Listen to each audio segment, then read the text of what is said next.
Optimism, hopefulness and confidence about the future or the successful outcome of something. Today I want to tell you 3 stories from my life. The first one is about belief, persistence and hard work.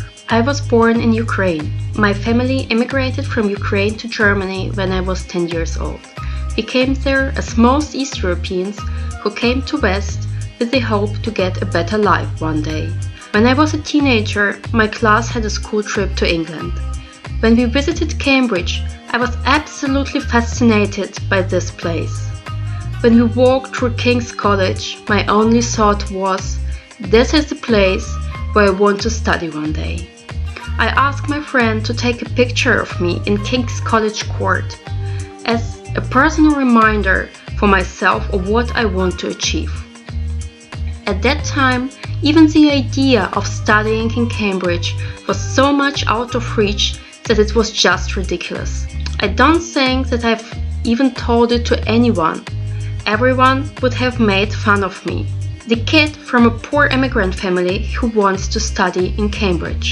The years passed by. I graduated from school and started studying chemistry at a small and absolutely not famous university in Germany. During my studies, I realized that I want to belong to the best of the best. I work incredibly hard, day and night. I have done as many internships as I only could, and by the end of my degree, I managed it to get a researcher position at the California Institute of Technology, one of the best universities in the world. I received my master's in chemistry with distinction and got a prize from the German Chemical Society for outstanding academic achievements. And another exciting thing happened in my life. I was accepted at the University of Cambridge, in King's College, to start a PhD in biochemistry. After years of hard work, I submitted my final PhD thesis. Ironically, this happened exactly 10 years after I had my final A-level chemistry exam, and after my chemistry teacher in school was telling me all the time that I'm absolutely not capable of doing chemistry, blaming me for all the errors that were made in exams, and telling me that I definitely shouldn't try to study chemistry.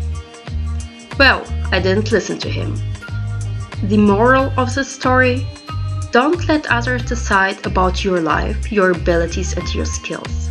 Only you know what you are capable of.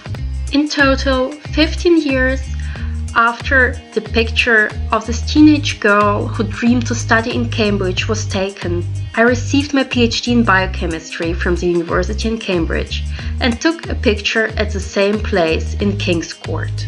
The crazy dream the teenage girl had really came true. I hope that this story encourages you to fight for your goals, no matter how crazy they are and how much out of reach they seem. Just be persistent and keep going, no matter what. One day you will look back and think, oh my god, I really did it. My second story is about dreaming big. I have been athletic for my entire life. However, I never found a sport that I was really good in. During my PhD, I started lifting weights, and I was totally fascinated by it, how much stronger I became in a short time, how I felt and how my body changed. It was incredible. One of my friends, who is an elite powerlifter, was competing at the World Championships at the time when I just started lifting. I watched the World Championship live stream and was so incredibly fascinated by all these strong women. I told to my mother, in a few years I will be there. I will be at the World Championships.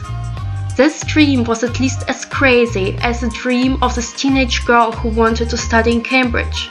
But then, exactly 2 years after my first powerlifting competition, I was in South Africa and competed at the Bench Press World Championships.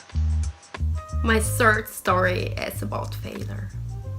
When I went halfway through my PhD, I realized that I'm not passionate about it anymore. I'm not passionate about the research I was doing and was thinking about quitting research after my PhD.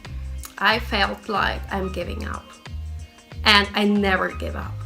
I was feeling like I'm throwing away all the things I have worked so hard for in the past 10 years and all the things I have achieved. It was such a hard decision for me to say, okay, I'm going to leave academia. I'm not going to fight for my dream of becoming a professor, of having my own research group one day and belonging to one of the best scientists in the world.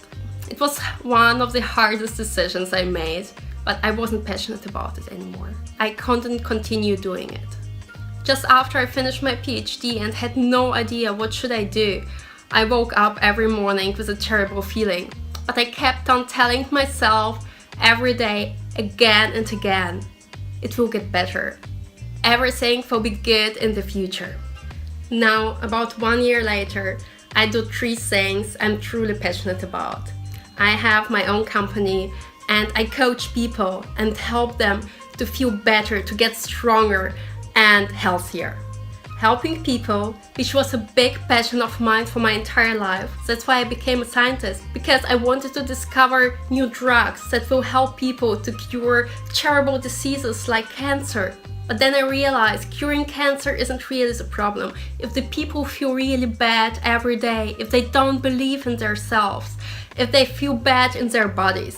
Now I help people by giving them hope, by giving them tools to change their life. And the knowledge I can spread to help people to feel better, to get strong, to get fit, to get healthy, to lose weight and feel so much more self-confident. It's so much more valuable than just a drug you can use when it's maybe already too late. Then I follow my second passion, which is research, by being a part of Bayesian bodybuilding research team and conducting research on sports nutrition and athletic performance. And it also involves my third passion, which is sports and lifting. As Steve Jobs told, you can just connect the dots looking backward, not looking forward. Even if it looks like the complete disaster and failure at the moment. Be optimistic. Believe in yourself, believe in your abilities, and believe in your future. That was my piece of art.